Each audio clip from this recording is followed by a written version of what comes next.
안녕하세요. 제 주소는 서울이며 60대 여성입니다. 요즘 날씨가 따뜻했다가 추웠다가 아주 변덕스럽습니다. 이렇게 변덕스러운 날씨를 보니 제 아들인 녀석이 생각이 나네요. 그 녀석이 제멋대로 행동하는 탓에 저와 가족들은 매우 어려움을 겪었었거든요. 다른 곳에서는 제 아들을 욕하는 것이 제 얼굴에 침을 뱉는 행동이라 눈치를 살피며 못했는데 여기는 믿음직한 마음의 문서로 생각해 볼 수 있으니 제 아들을 욕해 보려 합니다. 전 양가 부모님의 주선으로 남편을 만난 자리에서 가정을 꾸리게 되었습니다. 평범한 회사원이었던 남편이 우연한 기회를 통해 사업을 시작하게 되었고 흥행을 이루며 금방이라는 형편은 넉넉해지며 다정한 삶을 살 수 있게 되었습니다. 그 덕분에 아들들에게 많은 것을 지원해 줄 수 있었어요. 하지만 자식 농사 내 마음에 드는 것 같지 않다는 말이 딱 맞았습니다. 똑같은 환경에서 똑같은 지원을 하고 있었는데도 두 아들의 길이 너무 달랐어요. 큰 아들은 남편과 저가 원했던 대로 공부를 열심히 했지만 작은 아들은 다른 곳에 관심이 많았어요. 자동차에 관심이 많아서 공부는 뒷전이었거든요. 그래서 큰 아들은 명문고를 나와 남편의 도움으로 나가 사업을 차렸고 작은 아들은 자동차 부품을 다루는 곳에서 일했습니다. 솔직히 작은 아들의 머리가 나쁜 것은 아니고 저희가 지원을 못해준 상황도 아닌데 고집을 부려서 어려운 길을 선택하는 아들이 그때는 이해가 됐어요. 아무리 자기가 좋아하는 일이라고 하지만 말이죠. 그래도 작은 아들의 진로를 뺀다면 두 아들을 모두 한 번도 배신한 적이 없이 저희의 말에 따라 잘 자라나 주었습니다. 그래서 제 인생과 우리 가정을 만족하며 지냈어요. 그러던 중 큰 아들이 진지하게 만나고 있는 여자친구를 저에게 먼저 소개했는데 결혼을 할 나이가 되었기 때문에 이번 만남이 며느리가 될 사람과의 첫 만남일 수도 있다는 생각이 들었죠. 그러다 보니 저도 제법 긴장했어요. 만나러 나간 자리에서 만나게 된 아들의 여자친구는 어딘가 모르게 익은 얼굴을 하고 있었습니다. 누굴 닮았다고 스쳐 지나가며 본 지금이 아니었습니다. 분명히 어디선가 얼굴을 했던지 같은데 도저히 떠오르지 않았죠.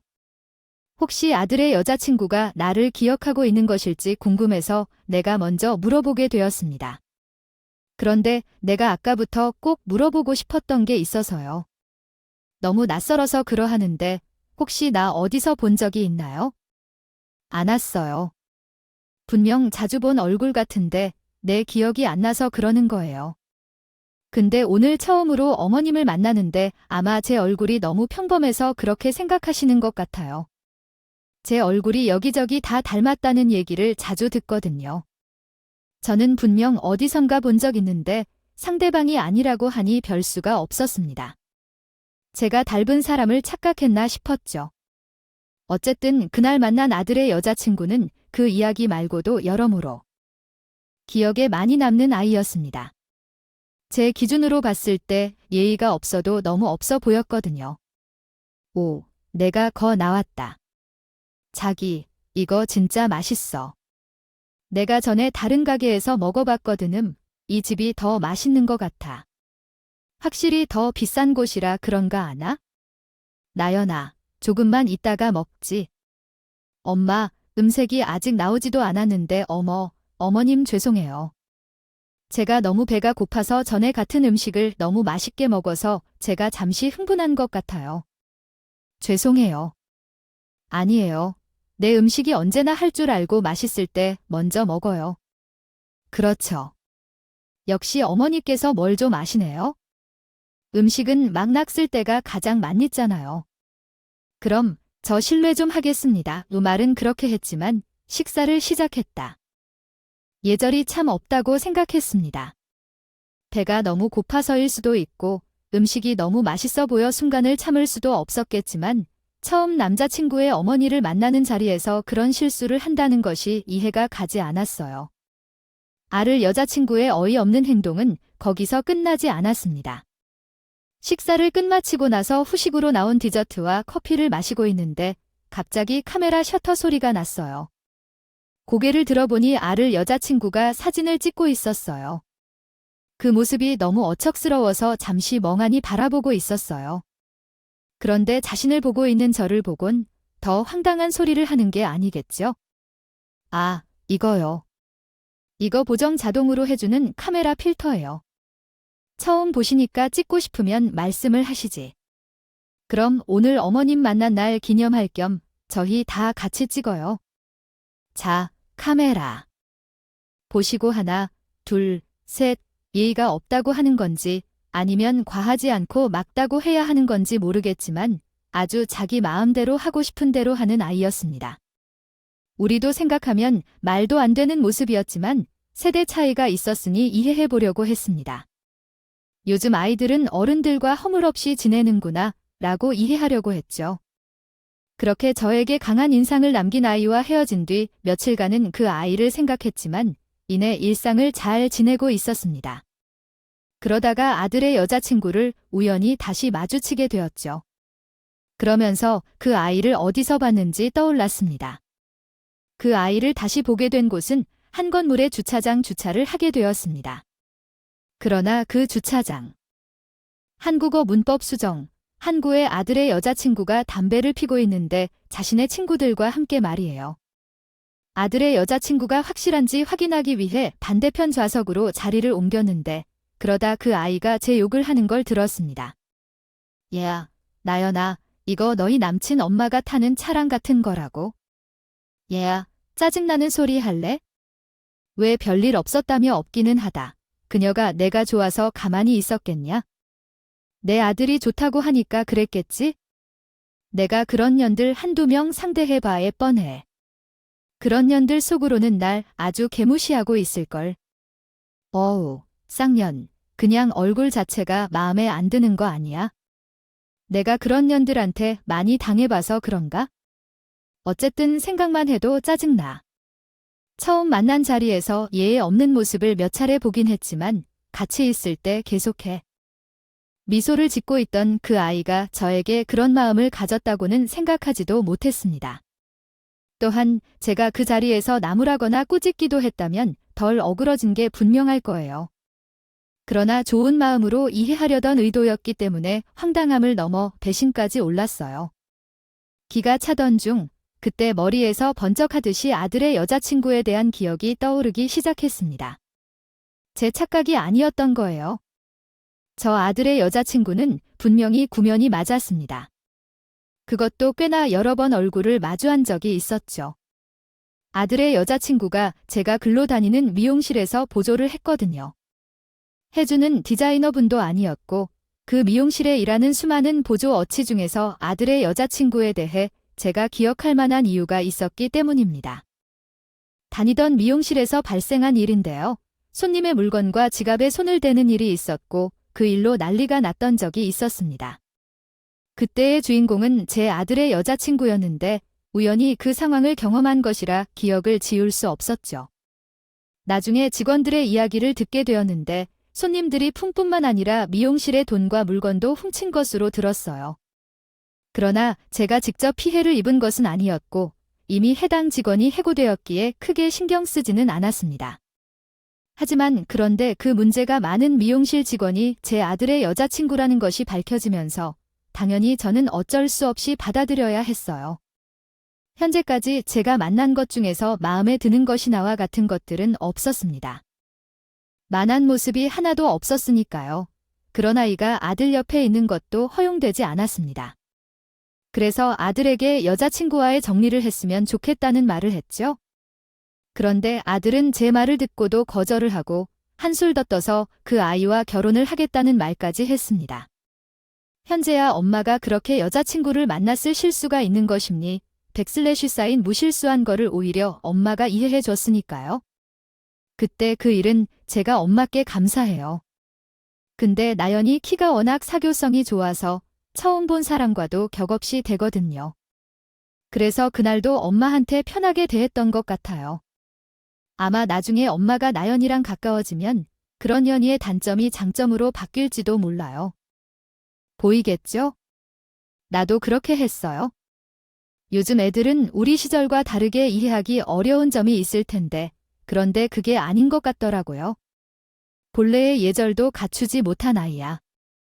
내가 오늘 태연이 엄마를 보러 갔다가 무슨 이야기를 들었는지 아냐? 여자친구 우연히 만났는데 담배를 피우면서 내 욕을 하는 걸 보고 있었어. 자기 친구들과 함께 내가 키우는 개를 봤다며 몇 번 봤고 또 무슨 술을 줬다는 얘기를 들어야지. 벌써부터 자기 친구들에게 나를 그렇게 욕하는 거 뭐래야 되겠어? 가까워질 어른이 되는 모습을 피하거나 남자친구나 엄마 욕하는 건 이해가 안 돼. 너한테 어울리거나 좋은 여자친구로도 보이지 않고 나이도 적당히 먹고 있는데 연애에 끼어들기는 좀 그렇잖아. 자유롭다는 것도 알지만 도저히 그냥 지나칠 수 없어서 그런다. 그러니까 그 아이와는 일찍부터 마음을 잡고 상황을 정리해야 합니다. 엄마, 뭔가 오해하신 것 같은데 나연이는 그런 아이가 아니에요. 엄마께서 연이라고 표현하신 거예요. 저랑 결혼까지 생각하는 사람인데 그렇게 쉽게 속지 않아요. 엄마가 거짓말을 하신다고 생각하시면 물어보세요. 그 친구가 오늘 점심시간쯤 어디에 있었는지. 그럴 필요도 없겠지만 차량 블랙박스를 확인하면 알 수 있겠네요. 엄마, 사람들은 뒷담화를 하잖아요. 그래서 그렇지요. 그 친구도 성의 있게 엄마를 욕하지 않았을 거예요. 그렇더라도 그런 짓은 잘못이니까 저가 잘 설명하겠어요. 그리고 제가 싫어하는데 저랑 결혼하고 싶다고 말씀드리려고 했는데 지금은 그럴 시기가 아닌 것을 알고 있습니다. 이미 나연이 집안에 인사를 드리고 왔으니까요. 결혼 현재 너 지금 엄마가 한 말을 들은 거야? 내 여자친구로도 인정을 못하겠다는데 며느리로 받아들이라고 너 정신이 있는 거야? 아니면 그한테 미쳐도 단단히 미친 거니? 엄마 지금 나이에 대한 생각이 너무 한쪽으로 쏠려서 그래요. 나연이 알고 지내다 보면 얼마나 좋은 아이인지 분명 아실 거라고요. 그리고 제가 이 일을 알아듣게 말한다고 하잖아요. 집에서는 알고 계시는데 이제 와서 시간이 필요하다 엄마가 반대를 한다. 이런 말 어떻게 해요? 이번 일만 눈 감아주세요. 제 말은 하나도 통하지가 않았습니다. 그래서 결국 가족들이 모두 모인 자리에서 제가 아들 여자친구에게 당한 일들과 함께 과거 미용실에서 목격하고 들었던 내용들까지 모두 말하게 되었죠. 그 이야기를 듣고 반대를 안 할 가족은 D1 어디에도 없을 겁니다. 남편과 작은 아들도 마찬가지였어요. 큰 아들도 미용실 이야기에 꽤 충격을 받은 모습 같았죠. 이야기를 끝마치고 가족들과 큰 아들의 얼굴 표정을 보며 이제 다 해결될 거라고 생각했습니다. 그런데 큰 아들이 끝까지 그 아이와 결혼을 하겠다고 고집을 부릅니다. 하지만 자식이기는 부모 없다고 결국에는 아들의 고집을 꺾을 수가 없었습니다. 남편과 마지못해 결혼에 대해 허락을 받으며 저희 부부는 큰 기대하지 말고 돌리자 행복하게 살기만 바라자고 이야기를 나누었습니다. 며느리에게 기본적인 시부모님 대접하듯 생각도 하지 말고 그냥 큰 아들의 아내로서 거리를 두고 지내면 문제가 없을 거라고 저희들끼리 생각했죠. 저희 결혼 허락이 떨어지자 아들은 며느리를 집으로 데리고 와서 인사를 시켜줬습니다. 그러나 큰 아들에게 이전 이야기를 들었던 것인지 며느리의 태도가 변해 있었습니다. 그래도 첫 만남 때는 제 앞에서 예의를 차리려고 하는데 이제는 자신에 대해 다 알고 있으니 숨길 것도 없다는 듯이 대놓고 무례한 태도를 보였어요. 당연히 좋게 보이지 않았지만 거기까지는 참을 수 있었습니다. 며느리가 될 아이 성격을 모르는 것도 아니고 어쩔 수 없이 결혼을 시키는 거니 기본적인 것도 바라지 않았어요. 그래서 모든 양보하고 이해하는 마음으로 결혼을 진행시키려 했지만 들까지 난리를 띄우는 겁니다. 그럼 방금 이야기한 것처럼 장은 아들이 걸 따르도록 하겠습니다. 네, 그러시죠.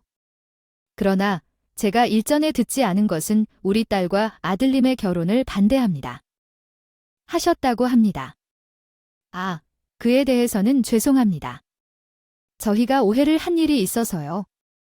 반대하셨다는 이야기를 듣고 부모로서 기분이 그다지 좋지 못했어요.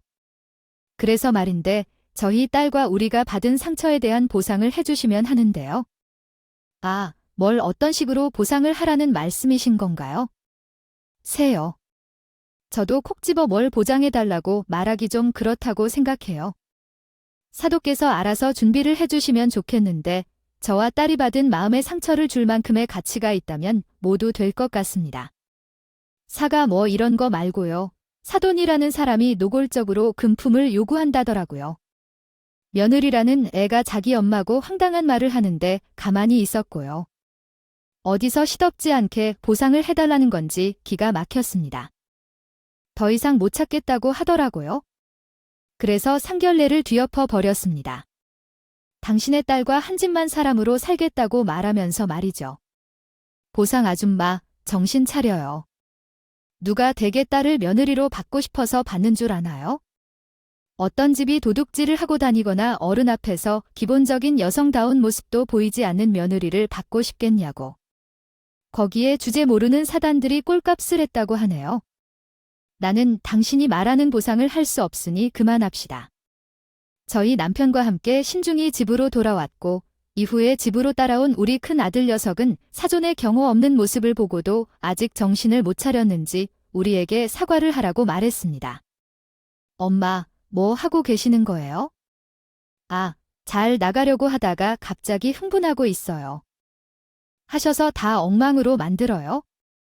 지금 나연이의 부모님께서 얼마나 화나신 줄 아세요? 지금이라도 늦지 않았으니 전화로 선 사과하세요. 그 다음은 제가 어떻게든 해볼 테니까 뭐, 너 정신이 있는 놈이야? 옆에서 뭘 봤어? 그 여자, 우리 집안 돈 뜯어내려고 헛소리 짓거리는 거 못 들었어. 그쪽에서 기분 나쁠 만한 일이니까 그렇게 나온 거죠.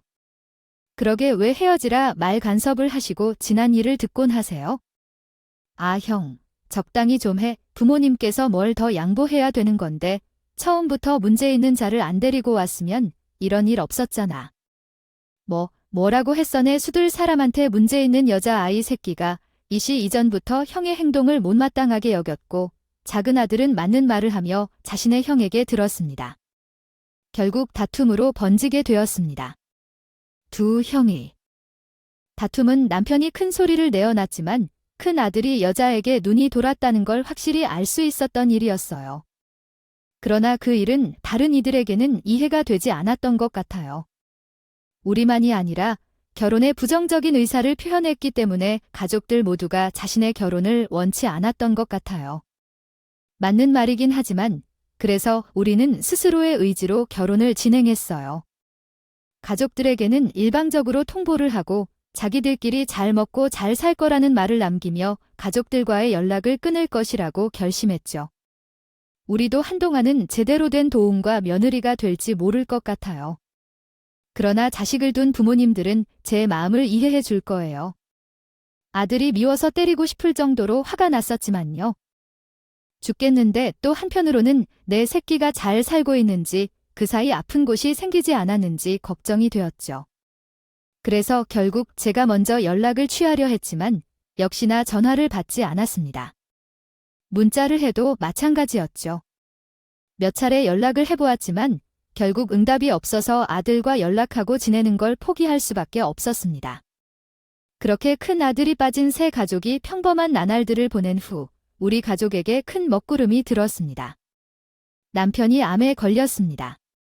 발견은 빠르게 이루어졌지만 상황은 좋지 못했습니다. 수술은 불가능하다고 했고 항암 치료에 모든 것을 걸어야 한다고 했습니다. 남편은 살 기운이 강했지만 저는 절망에 빠져 있을 수밖에 없었습니다. 치료 과정 중 남편을 돕는 것은 필수였습니다. 작은 아들도 마찬가지였습니다. 그래서 저와 작은 아들이 24시간 동안 남편을 케어했습니다. 우리는 시간표를 남편의 일정에 맞춰 생활했습니다. 하지만 나이가 들어 몸이 안 좋아져서 그 계획대로 살기 힘들었습니다. 결국 남편 돌봄과 함께 삶을 이어가는 것이 어려웠습니다. 그래서 아들이 자신의 업무를 그만두고 제 곁에 서서 도와줬습니다. 그 모습을 보고 너무 고마웠어요. 항상 걱정되는 작은 아들이 도움이 필요한 순간에 가장 믿음직한 가족 구성원으로 나타나줘서 너무 고마웠습니다. 작은 아들이 집안의 지주로 성장하는 과정에서 당연히 큰 아들에게도 남편의 치료니다. 소식을 알게 되었습니다. 그런데 전화를 해도 문자를 남겨도 돌아오는 대답이 없더군요. 번호가 바뀐 것도 아니었습니다.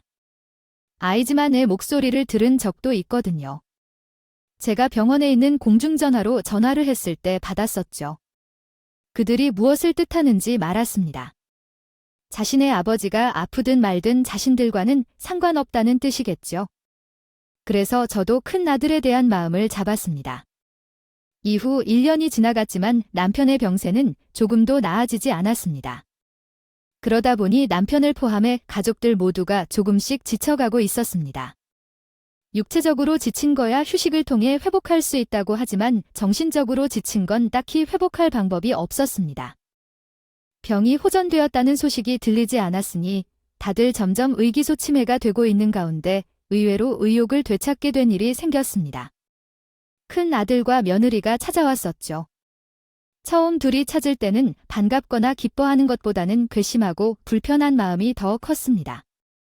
엄마, 오해하신 거예요? 제가 아버지가 아프심을 알게 되면 곧장 쫓아갈 게 아니란 거예요. 결혼한 뒤 둘만의 삶을 중요시하게 됐기 때문에 속상해하며 연락을 차단했던 거죠. 그래서 휴대폰으로 오는 엄마의 전화도 받지 않고 아빠가 아프셨다는 문자도 보지 못했다고요. 정말이에요. 만약 그런 마음이었다면 아빠가 아프다는 소식을 듣자마자 곧장 찾아왔을까요? 저랑 같은 사람 좀 달콤해요. 보세요. 소식 듣자마자 바로 찾아왔어요. 저대로 못 갇혀 있고 않았다고요. 충분히 오해하실 만한 상황인데 저희 정말 몰랐어요. 물론 잘했다는 건 아니에요. 죄송해요. 장남이 되어서 집안에 도움도 안 되고 어머님 저희가 하는 말이 거짓말처럼 들릴 수도 있는데 정말 이제껏 아버님 아프시다는 걸 몰랐어요. 그리고 병원 찾아오면서 저랑 이 사람 많이 반성했어요.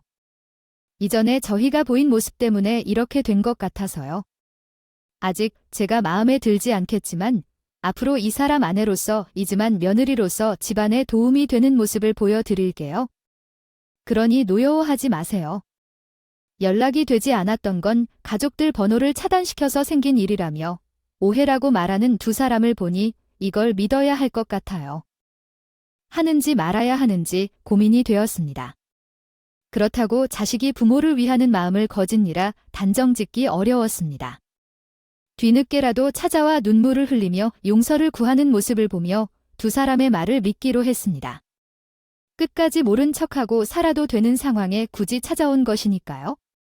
게다가 근 1년 동안 저와 작은 아들이 아버지를 간병하느라 고생을 했다며 론 자신들이 아버지를 살피겠다고 했습니다. 이 말을 듣자마자 언제 그랬냐는 생각이 든 두 사람에게 신뢰가 시작되었습니다. 그 이후 돌아온 큰 아들과 며느리는 자신들이 한 말처럼 아버지 병을 섬기며 모든 일을 다 하였습니다. 또한 저와 작은 아들이 남편의 병을 보러 가는 동안 자신들이 감당해야 하는 것이 있거나 자신들이 아닌 다른 누군가에게 지켜보라고 했을 때도 많이 도와주었습니다. 지친 상황에서 두 사람의 등장은 남편의 병을 낫게 만들 것으로 희망을 다시 받게 해주었고 우리에게 여유를 주었습니다. 정말 천군만마 같은 등장이었어요. 이후 큰아들은 집안 대소사를 맡아 믿음직한 모습을 보이기 시작했습니다. 남편이 세상을 떠나게 될 상황에 대비해 재산 관련해서 이야기 나누는 모습도 보였어요. 그렇게 부모와 자식 사이의 유대를 회복하고 있던 큰아들이 되돌아와 온 가족이 남편의 병을 낫게 하려고 노력했지만 남편과의 이별이 점점 가까워지고 있었습니다. 치료를 받던 병원에서는 더 이상의 치료가 효과가 없다고 설명해 주었어요. 아픈 남편을 집으로 데려와 남은 시간을 즐기려 했지만 극심한 통증으로 가정 생활을 할 만큼 어려운 상황이었습니다.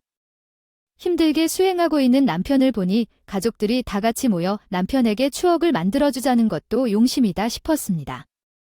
결국 남편은 통증 관리가 집보다는 수월한 호스피스 병원으로 이송되었어요. 가족들은 다시 남편을 따라 병원 생활을 하게 되었고요. 남편이 우리와 같이 있는 시간이 얼마 남지 않았다는 걸 알고 있었기 때문에 남편이 함께 있는 순간순간을 소중히 여기고 있었어요. 급격히 상태가 나빠진 남편을 보며 의료진들이 마음의 준비를 하라고 하더군요. 남편과 함께 굳게 마음을 먹고 있었는데 남편이 오늘 당장 세상을 떠날 수도 있다고 하니 굳게 먹었던 마음이 무너졌습니다. 하지만 제가 할 수 있는 거라곤 힘겹게 숨을 들이켜나가는 남편의 손을 꼭 잡아주는 것뿐이었어요. 그런데 말할 것이 없을 정도로 태어난 제 습 중 남편의 안도를 위해 아들을 부른 제가 그런 이유로 꼭 모여주십시오. 작은 아들은 곧바로 아버지 곁으로 와서 남편이 조금 더 버틸 수 있도록 말을 걸어 주었습니다. 그런데 오전에 연락을 받은 큰 아들과 며느리가 저녁이 다가오고도 올 생각을 하지 않는 거예요. 정신이 나갈 것 같은 걱정 속에 허락을 받기 시작했어요. 버티고 있는 남편과 그 상황에 대해 솔직하게 얘기할 수 없었던 쟤는 큰 아들과 며느리에게 이슈가 생겨 병원에 늦게 도착하고 있다고 거짓말을 했습니다.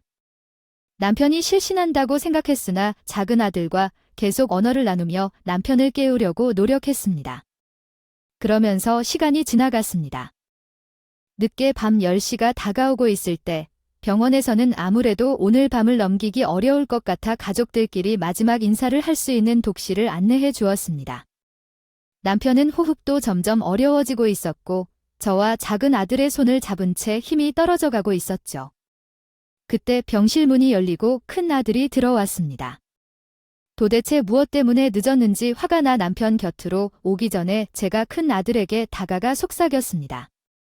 지금 몇 시인지 알아? 아침에 연락받고서 뭐 하고 있었어? 왜 연락이 안 되었어? 그 사이 아버지가 무슨 일이 생기면 어쩌려고 아이 엄마에게도 바로 올 듯하여 했지만 중간에 일이 생기는 것 같습니다. 바람에 그건 제가 나중에 말할 거예요. 이렇게 질문하시면 아빠는 괜찮은가요? 제대로 된 대답을 듣기 위해서 고민하고 있는 모습에 화가 났어요. 그러나 더 화가 났던 것은 아들 입에서 나는 술 냄새였습니다. 씻고 있던 껌 냄새로 가려지긴 했지만 분명히 술 냄새가 납니다. 술을 늦게 마셔서 화가 났지만 그 방에서 소리를 지를 수는 없었어요. 왜냐하면 남편이 있는 임종이라는 거거든요. 이 문제는 나중에 처리하고자 하는 눈치를 가지고 옆에 있는 메리를 때릴 수 있었어요. 며느리도 상처를 받았는지 아니면 늦게 찾아온 상황에 대해 미안한지 제 눈치를 피해 선택했어요. 큰 아들은 내가 눈치를 못 챘다고 생각하는지 남편에게 다가갔습니다. 그곳에는 말을 꺼냈어요. 근데 내가 말한 대로 제게 돌려놓으셨으면 이제 문제 없어요. 가족들을 위해 다 알아서 할 거니까 그럼 이제 그 땅들 닿을 겁니다. 아들이 황당한 말을 듣게 되자 어이가 없어 어떻게 반응을 해야 할지 모르겠다고.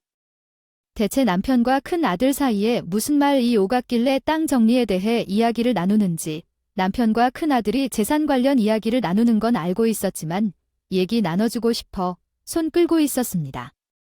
그러나 제게 놀라운 건 임종을 맞은 아버지에게 큰 아들이 돈 이야기를 먼저 꺼냈다는 것이었습니다. 사실 정신이 똑바로 바뀐 자식이라면 아버지에게 고마웠다고 그나 사랑한다는 말을 해야 하거든요. 앞으로 보고 싶어도 볼 수 없을 아버지였으며 다 해가는 아버지를 보고도 대든 돈 이야기를 하며 슬피하는 모습이 하나도 없어서 기가 막힐 수밖에 없었습니다. 너무 어이없어 해맑은 아들의 얼굴을 뻔히 보고 있던 사이 남편이 겨우겨우 힘을 내어 큰 아들에게 대답했습니다. 다 정리했다. 이제 너에게 돌아갈 재산 하나도 없을 거야. 내 무덤은 내가 판 것이니 누구 원망을 생각하지 말아라. 그리고 현우가 내가 지금까지 고생 많았다. 내 덕분에 편히 눈 감겠죠. 너희 엄마를 잘 보살펴 주셔서 여보. 나는 간병하느라 많이 고생했어요.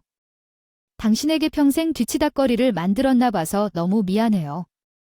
앞으로는 당신이 하고 싶은 대로 마음껏 하고 살아주세요. 내가 당신을 많이 사랑한다는 거 알죠? 그래도 당신은 이곳에서 오랫동안 행복하게 지내다가 와. 아버지, 무슨 말씀이신 거죠? 내일도 우리와 함께 할 건데 말씀 그만하세요. 힘드시겠죠? 남편은 자신의 죽음이 다가왔다고 생각한 것인지 가족들에게 작별 인사를 하고 있었습니다. 그러자 작은 아들은 남편에게 힘을 내라고 하며 남편에게 달려가 얼굴을 쓰다듬고 한쪽 손으로 손을 꽉 잡았어요. 한 초라도 더 함께 지낼 시간을 보내려는 의지를 갖고자 했지만 큰 아들은 방금 남편한테서 들은 말을 제쳐두고 말했어요. 확인하려고 했는데 정영욱, 너 나와봐. 아버지 방금 말씀하신 내용이 무엇인가요? 돌아갈 돈이 없다고 하신다고요? 아, 그게 무슨 말씀인가요? 우리가 상의한 상황이죠. 도전은 끝난 상황인데, 아빠. 임종을 앞둔 아버지에 대한 존중이 없는 큰 아들의 모습에 당황하게 되었습니다. 남편이 대답을 하지 않자 뭔가 이상함을 느끼게 되었습니다. 급히 심전계로 확인하니 반응이 없었습니다. 다급히 작은 아들과 나는 남편의 팔과 다리를 주무르며 남편과 보낼 수 있는 시간을 조금이라도 더 벌어보려고 했어요. 하지만 남편은 다시 눈을 뜨지 못했어요. 남편이 마지막으로 전하는 말에 대답도 하지 못한 채 나도 남편을 사랑했다고 하고 나라 하늘에서 기다려달라는 말 외에 남편에게는 해주고 싶은 말이 많았는데 남편은 제 이야기를 듣지도 못하고 세상을 떠나버렸습니다. 그동안 병실에 있는 남편 곁에 있으며 많은 말을 했다고 생각했습니다. 그런데 막상 남편이 떠나자 못해준 말들이 너무 많았다는 걸 깨달았습니다. 그래서 남편의 귀에 이불을 대고 머릿속에서 떠오르는 말을 해주었어요. 그렇게 마음의 준비가 되어 있지 않았던 저는 제 의지와는 상관없이 남편을 떠나 보내야 했습니다. 이후 곧바로 남편의 장례를 치르게 되었고 수많은 분들이 찾아와 세상을 떠난 남편의 명복을 빌어주며 제 아들들의 슬픔을 위로해 주었어요. 장례식에 찾아준 고마운 분들 덕분에 남편을 잊지 않고 이어나가는 슬픔을 반으로 나눌 수 있었습니다. 하지만 장례를 치르는 그 일이 어떻게 흘러갔는지는 모르겠어요. 정신을 차려보니 남편의 장을 묻는 병 앞으로 와 있던 그때 편의까지 곁에 있는 친구들과 지인들에게 인사를 마친 후 내 남편을 보내는 모습을 보고 있었으니 내가 엄마로서 해야 할 역할을 못한 게 느껴져서 아들들에게 죄송했습니다. 작은 아들이 저와 함께 집으로 가기로 했으니 수고했다는 말을 집에 도착해서 하려던 참이었습니다. 그런데 주변에 있는 친척들과 지인들이 떠나자마자 큰 아들이 먼저 다가와서 말했습니다. 마치 그때를 기다리고 있던 것처럼 엄마, 아빠가 돌아가시기 전에 한 말씀이 뭐예요? 저한테 돌아갈 재산이 없다고 했는데 제가 뭘 잘못했나요? 이 사람도 나란히 있으면서 그렇게 말하고 있어요. 아빠께서 그러신 건 들으신 적 없나요? 재산에 관해 말씀하신 거죠? 아빠가 엄마에게 아무런 말씀도 안 하셨을 거라 생각하지 않나요, 엄마? 아무것도 모르는데 재산 이야기를 너와 아버지가 나누고 있었던 게 아니었어. 그리고 내 아버지가 임종 전에 한 행동 때문에 내가 할 말이 있는데 그건 나중에 하도록 하자. 먼저 아버지 장례식을 치르는 내내 고생했어.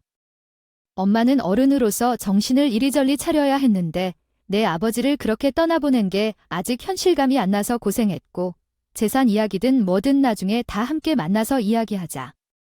아니, 엄마, 나중에 이런 거 할 시간 없어요. 너무 급해서 그래요? 재산에 대해 유언장 같은 게 없어요. 상속 처리는 다 됐을 텐데 뭐 어떤 것도 제 앞엔 없다고 해서 엄마, 혹시 다 알고 계시면서 일부러 이렇게 하시는 거 아니죠? 엄마, 아빠 재산에 욕심 있어요 뭐 나, 아버지 임종 전부터 왜 그래? 그때도 아버지께 사랑한다고 100번 말해도 오자를 파네. 땅 이야기를 꺼내서 이제는 어떻게 할지 엄마에게 보고하고 아빠의 재산에 욕심이 있는지 너한테 물어볼 거야. 지금 엄마한테 그런 얘기를 할 거야. 우리 아버지는 엄마와 함께 평생을 지낼 것이라고 생각한 나의 남편이야. 아버지는 그랬는데도 그런 소리를 해야. 엄마, 나도 정말 급해서 그런 거야. 아빠는 장난으로 3일을 낭비했지만 아버지의 땅과 재산이 어떻게 된 건지 엄마는 알지 못할 거야. 어머니가 지금 상황이 좀 좋지 않아서 흥분한 것 같아요. 죄송해요. 그런데 저희 상황이 정말 급해서요. 아버님의 상속권은 어떻게 되었는지 혹시 알아봐 주실 수 있을까요? 이 모든 것들이 너희들이 그 돈 때문에 그런지야. 아버지가 간병한다고 찾아온 거야? 그랬던 거야? 그리고 나는 아버지의 재산에 대해 모르겠어. 네, 아버지의 상관에 대해 들은 적도 없어요. 남편의 재산 상속 문제에 대해 아무것도 모르고 있는 저에게 제 일을 하듯 따져묻는 큰 아들이 며느리를 보니 남편의 재산 때문에 이런 일들이 연락을 해왔나 싶었습니다. 의심이 갈 수가 없어서 그때부터 머리가 지끈지끈 아파오기 시작했습니다. 남편을 떠나보내고 가족이 슬픔을 이겨내기 모자란 상황에서 재산 문제로 가족끼리 다툼을 벌어야 한다니 남편이 세상을 떠나자마자 집안이 된 것처럼 느껴졌습니다. 또 이렇게 된 이유가 집안 어른인 저가 역할을 제대로 못해서 이렇게 된 것 같았죠. 남편의 재산 상속 문제에 대해 아무것도 모르는 상황인데 이걸 어디서 어떻게 풀어야 할지 난감해하던 차에 형과 제가 싸우고 있는 모습을 본 작은 아들이 쳐다보았습니다. 뛰어왔는데 형이 손으로 밀쳐왔어요. 미쳤어요. 지금 뭐 하는 거야? 아, 못길. 이번에는 어머니가 못 돌아가셨어요. 이게, 우리 아빠가 돌아가셨다고 내 배소리가 없나? 시야, 너 미쳤어. 되려고 아무것도 모르는 넌 별것도 없는 넌 빠서라. 나랑 엄마가 해결할 문제니까 엄마 이거 보세요. 엄마가 입 다물고 있어봐야 가족들이 타투만 나지 좋게 하나도 없다고요. 아빠 재산 상속 관련된 얘기는 엄마 다 아시잖아요. 그냥 솔직하게 말해주세요. 나중에 법적인 문제가 들먹이면 좋겠어요. 제가 걱정하던 형제들 간의 다툼이 번질 것 같아서 작은 아들을 말리려고 했는데 작은 아들이 다 알고 있다는 듯이 자신에게 말했습니다. 아버지 재산 관련된 얘기라면 나랑 해야지. 어머니가 아니라 그리고 다 말할 건. 아버지께서 마지막으로 남기신 말을 다 듣고 있어? 앞으로 돌아갈 재산 하나도 없고 너도 스스로 동의한 사실이니까 괜히 위한 척 하지 말고 꺼져. 정우가, 그게 뭐야? 너 아가한테 말한 게 뭐야? 너 아버지가 그걸 왜 내게 말했는지 잘 알아? 재산 상속 관련해서는 계속 나랑만 얘기를 안 하는데 설마 너 아버지 꼬드겨 내가 그 재산들을 꿀꺽한 거냐? 너 이 새끼야, 정말 그렇게 한 거야? 어서 바른 대로 말해. 너야말로 바른 대로 말해야지. 너 그동안 우리 연락을 무시하다 이렇게 찾아온 이유가 아버지의 재산놀이 공간이라는 거야? 사업을 망쳐먹었기 때문에 그 잠깐 효자 노릇 하다 돈을 꿀꺽 하라던 놈은 너였잖아. 아버지도 생전에 다 알고 계셨어. 뭐냐, 이런 소리는 뭔지 몰라 어디서 그런 소리를 해. 너는 아빠가 없다는 거 거짓말을 하고 형한테 왜 그러냐. 상당히 어처구니가 없어 보인다. 그래, 그러면 아버지가 직접 녹음한 증거를 듣고 얘기해보자. 여기서 나오는 목소리가 무엇이라고 하는지 듣자고 작은 아들은 아버지의 스마트폰을 들고 녹음된 소리를 틀었습니다. 그리고 그곳에서 앞에 있는 큰 아들의 목소리가 들려왔어. 얘야, 경야, 형님. 조만간 다시 사업을 시작할 것 같아. 그러니까 다음에 전화하면 우리 쪽 물건을 많이 가져다 줄 테니까요. 아닌가 봐야. 나도 너한테 이야기하겠나 정말로 금전이 생긴다고 하니까 너도 예전에 들어봤겠지. 우리 부모님은 돈이 꽤 있을 것 같아. 도움을 받을 수 있을 것 같아.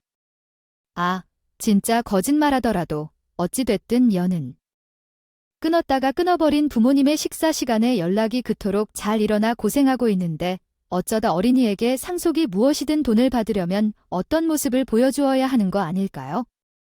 내가 하던 일을 제쳐둔 채 간병에 힘쓰는 모습을 우리 아버지가 내게 기특하게 여기지 않으실까 싶습니다. 그래서 실내 공간을 다시 정리하며 재산 이야기를 다시 꺼내봐야겠어요. 이미 그렇게 했던 것 봤자 뭐가 달라질까요? 깨진 독이 물붓이라고 너 도박 때문이 그러는 거라면 걱정할 필요 없어요. 나와 내 아내는 도박을 완전히 그만둔 상태니까요. 그 문제에 끌려 들어간 적도 있었지만 다시 시작하면 그런 일이 없도록 잘 챙겨줄 거예요. 제 남편 휴대폰에서 들려오는 얘기를 듣고 나니 우리가 하던 사업이 망해 있는 것 같았어요. 그것은 대아들과 며느리 사이에 있던 몇 가지 문제 때문일 것 같아요. 방금 전에 막 일어난 일 같던데요. 제 생각이 맞았던 거였어요. 남편이 유산이 필요해서 다시 가족들에게 돌아온 것이었습니다. 아픈 남편 때문이 아니었어요. 자신의 목소리로 인해 모든 게 때문이었다는 것이 밝혀졌으면 부정을 있었습니다. 맞지만 진심이 아니었다면서 말이에요. 아, 내 목소리도 맞고 내가 한 말도 맞는데. 아, 그냥 친구랑 통화하다 보니까 말이 막 나온 거야? 친구놈한테 무시당하는 게 싫어서 허풍을 들었던 거라고. 엄마야, 형우가 너 이런 걸 아빠한테 들었으면 나한테 말이라도 해주지 그랬어. 그러면 이게 전부 다 오해라는 걸 내가 해명했을 거 아니에요? 내가 마음이 좋지가 않았다. 아빠가 내 진심도 모르고 오해를 하신 채 돌아가신 거잖아. 오해는 무슨 오해. 아버지께서 나한테 한 번 알아보라고 하셨네. 너의 사업은 어떻게 되는지, 너랑 그 여자가 함께한 도박은 무슨 의미인지. 그래서 내가 알아보았더니 내가 한 말 그대로 맞는 것 같다. 잘하던 사업에 그 여자가 도박에 빠져 망친 것이야. 내가 모두 확인했어. 도박장에서 같이 논 놈들에게 직접 물었고 내가 얼마나 빚을 지고 있는지도 알아봤어. 그건 중간에 중단해야겠다고 생각돼. 너무 많아서. 내가 아버지의 장남이라며 재산 이야기를 꺼내는 것은 비록 내가 신뢰할 만한 장처럼 보여도 아버지가 재산을 내게 맡기기 위해서가 아니라 내 욕망을 이용하려는 음모였던 거야. 알지. 너, 내가 말했던 거 기억나? 너 스스로 동의했다고 했잖아. 너 스스로 기억하면 알 수 있을 거야. 아버지가 재산을 포기하겠다고 했어요? 이게 밖으로 나가면 모든 것이 망한 줄 알아요. 얘야, 나는 그런 거에 동의한 적 없어. 그리고 설령 아버지가 나한테 재산을 주지 않겠다고 해도 법적으로 그럴 수 없어요? 알아요. 돌아가시기 전에 땅 내 앞에 돌려주신다고 한 것도 있고. 그 뭐야, 그 글에 유류분 걸리는 게 뭔가 하여튼 뭐. 나도 자식으로서 상속받을 거리 있다고 소송하면 일정 부분은 줘야 한다고 알아요. 그래요. 내가 말하는 것도.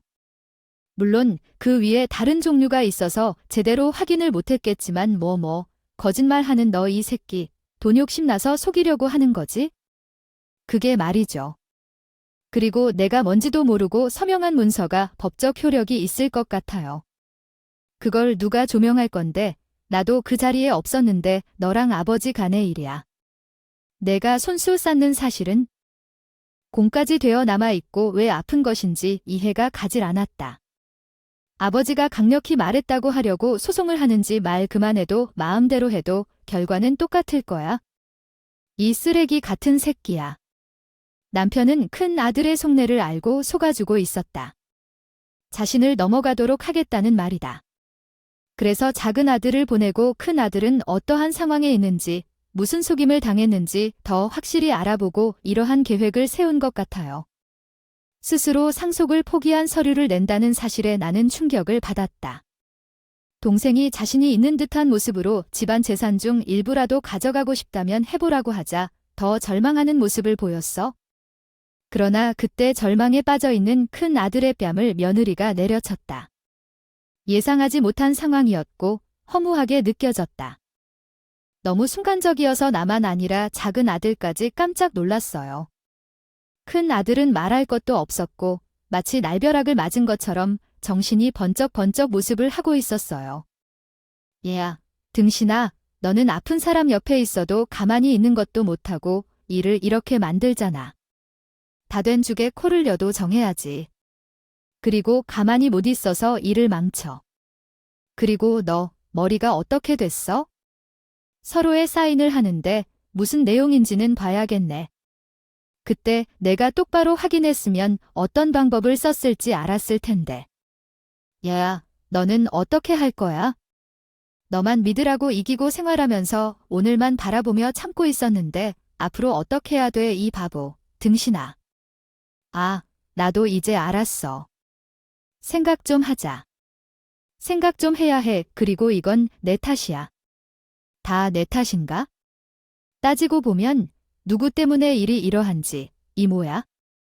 입꼬리 난 나인데 사업을 잘하는 남편을 골라 결혼해가지고 도박장에 드나들게 하는 사람이 누구냐고. 야, 나는 적어도 너에게 책임을 넘기기 전까지는 보태지 않았어. 알아, 나도 잘못한 거니까. 그래서 내 선에서 해결하려고 우리 아버지의 걱정을 하자는 생각까지 한 거 아니야? 그런데 넌 뭐 했는데? 너희 집안에 이렇게 비바람이나 있어? 개뿔, 못할 게 없는 남편 만나서 잠깐이나마 거릴 수 있었으면 고마운 줄 알아야지. 남편 뺨을 때리고 그리고 너무 함부로 놀리지 마라. 나도 겨우 참고 있는 거니까. 아이고, 등신 새끼. 그래, 자존심은 있는 것 같지? 야, 내가 내게 사업할 돈까지 거기다 바치라고 했냐?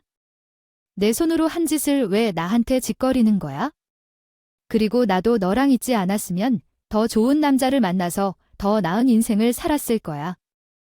떵떵거리며 살았다. 알아, 뭘 인연인데. 정말 보자 하니까 자기들끼리네. 잘못인지 내 잘못인지 싸우니 작은 아들이랑 템도 없더라고요. 옆에서 보아하니 이혼 이야기도 나오고 손직원까지 하고 있어? 그 자리에 있지 않기로 했습니다. 똥 묻은 개와 겨 묻은 길가에서 다투고 있는데 그런 모습을 보니 뭐 하겠어요. 내 속만 더 터지지. 아들과 며느리로 생각했던 것에게 마음의 상처는 받긴 했지만 더 큰 할을 남편의 지혜로 피할 수 있었고 금전적인 피해도 입지 않았기 때문에 그냥 그대로 잊기로 했습니다. 오히려 처음부터 돈이 필요하다고 과거를 죄송하다는 식으로 접근했다면 저도 자식과 연을 끊는 게 쉽지 않았을 겁니다. 그런데 접근하는 의도부터 너무 잘못했어요. 되었다고 하더라도 중간중간 자신의 아버지가 죽어가는 것을 별일 아닌 것처럼 생각하는 것도 괴로웠고요. 그래서 용서를 구하러 온 큰 아들에게 냉랭하게 대했습니다. 엄마, 제가 잘못했어요. 아무래도 그때는 제가 눈이 그닥 돌았던 것 같아요. 그날 그러고 나 혼자 많이 생각했는데 전부 제 잘못이라는 생각이 들었어요. 애초에 아빠 엄마가 나연히 반대할 때부터 제가 잘못된 선택을 한 것 같아요. 그대로 계속 못했고 정말 많이 반성했어요. 나연이 계략은 곧 이혼 소송할 거고 다시 이전처럼 엄마의 기대를 부탁하는 아들이 되려고 노력할 거예요. 또 돈 이런 것 필요 없어요. 제가 알아서 열심히 벌어서 새롭게 출발할 거예요. 아버지의 재산 관련해서는 욕심내지 않겠어요.